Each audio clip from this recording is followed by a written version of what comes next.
नमस्कार मित्रमंडळींनो, आजच्या व्हिडिओमध्ये आपण संजय गांधी निराधार योजना संदर्भातील 24 जून 2026 पर्यंतच्या सर्वात महत्त्वाच्या आणि ताज्या अपडेट जाणून घेणार आहोत.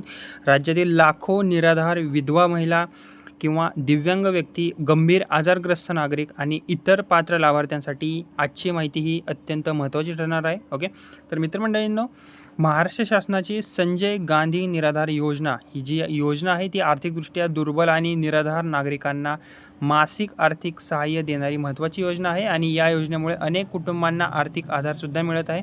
आता या योजनेबाबतची जी पहिली अपडेट आहे ती म्हणजे की महाराष्ट्र सरकारने जून 2026 मधील पुरवणी मागण्यांमध्ये संजय गांधी निराधार योजनेसाठी तब्बल 1874.38 कोटींची निधी तरतूद आता प्रस्तावित केलेली आहे. ओके, आणि ही या योजनेतील लाभार्थ्यांसाठी अत्यंत दिलासादायक बातमीसुद्धा मानली जात आहे. यामुळे भविष्यातील अनुदान वितरणासाठी आर्थिक तरतूद अजून जास्त मजबूत होणार आहे. ओके, आता ज्या लाभार्थ्यांना या योजनेसाठी ॲप्लाय करायचं असेल ते करू शकतात. ओके, आता राज्यातील पात्र लाभार्थ्यांना योजनेअंतर्गत आर्थिक सहाय्यसुद्धा वितरण सुरूच आहे. विधवा महिला असतील, निराधार व्यक्ती असतील किंवा गंभीर आजारग्रस्त नागरिक असतील, दिव्यांग व्यक्ती असतील आणि इतर पात्र लाभार्थ्यांना या योजनेचा लाभ सध्या दिला जात आहे. आता दिव्यांग लाभार्थ्यांसाठी एक महत्त्वाची अपडेट आहे, ओके, बातमी आहे, ती म्हणजे की राज्य शासनाने UDID कार्ड सादर करण्याची अंतिम मुदत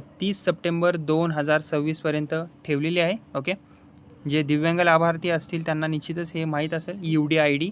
यामुळे अनेक दिव्यांग लाभार्थ्यांना मोठा दिलासा मिळालेला आहे. ज्यांच्याकडे अद्याप UDID कार्ड उपलब्ध नाही त्यांना आवश्यक प्रक्रिया पूर्ण करण्यासाठी अतिरिक्त वेळसुद्धा मिळणार आहे. ओके, आता आणखीन एक महत्त्वाचा निर्णय आहे तो म्हणजे की पात्र दिव्यांग लाभार्थ्यांना मिळणारी वाढीव आर्थिक मदत ही जी आहे ती कायम ठेवण्यात आलेली आहे. योजनेअंतर्गत काही पात्र दिव्यांग लाभार्थ्यांना दरमहा 2,500 पर्यंत आर्थिक सहाय्य मिळत आहे आणि जो हा निर्णय आहे तो हजारो कुटुंबांसाठी महत्त्वाचा सुद्धा ठरत आहे. आता पात्रतेबाबत काही माहिती आहे ती आपण बघून घेऊयात. ओके, ती म्हणजे की संजय गांधी निराधार योजनेसाठी शासनाने निश्चित केलेली उत्पन्न मर्यादा आणि इतर पात्रता निकष हे कायम तसेच असणार आहेत. योजनेसाठी वार्षिक कौटुंबिक उत्पन्न मर्यादा 21,000 पर्यंत असल्याची अट ही जी आहे ती कायमच राहणार आहे. ओके, निराधार महिला, पुरुष, विधवा, अपंग, अनाथ मुले आणि गंभीर आजारग्रस्त या व्यक्तींसाठी या लाभासाठी पात्र राहतील. ओके, आता नवीन अर्ज प्रक्रिया देखील सध्या सुरू आहे. ओके, निश्चितच तुम्ही करू शकता अर्ज. सर्व पात्रता अटी तुम्ही तपासून घ्याव्यात. नवीन अर्ज प्रक्रिया देखील सुरू आहे. पात्र नागरिक तहसील कार्यालय, समाज कल्याण विभाग किंवा संबंधित शासकीय कार्यालयामार्फत अर्ज करू शकतात. ओके, आता कागदपत्रांची पडताळणी पूर्ण झाल्यानंतर लाभ जो आहे तो आता मंजूर केला जातो लाभार्थ्यांना. आता लाभार्थ्यांनी काय काय तपासून घ्यावे हे सुद्धा मी तुम्हाला सांगेल. ओके, अर्ज करण्यापूर्वी काही गोष्टी आहेत ते तुम्ही तपासून घ्यावेत. तुमचे बँक खाते आधारशी लिंक आहे का ते एकदा चेक करून घ्या. नसेल तर लिंक करून घ्या. कागदपत्रे तुमची अद्ययावत म्हणजेच अपडेट आहेत का ते बघून घ्या. दिव्यांग लाभार्थ्यांनी UDID कार्ड प्रक्रियेची पूर्तता केली आहे का ते एकदा तपासून घ्या. अर्ज किंवा नूतनीकरण प्रलंबित नाही ना याचीसुद्धा तुम्ही खात्री करून घ्या. आणि अनुदानाची रक्कम खात्यात नियमित जमा होतच आहे ना नक्की ते सुद्धा तुम्ही चेक करत राहा. या सर्व गोष्टी नक्की तुम्ही तपासा. तर मित्रमंडळींनो, संजय गांधी निराधार योजना ही राज्यातील गरजू आणि निराधार नागरिकांसाठी अत्यंत महत्त्वाची सामाजिक सुरक्षा योजना आहे.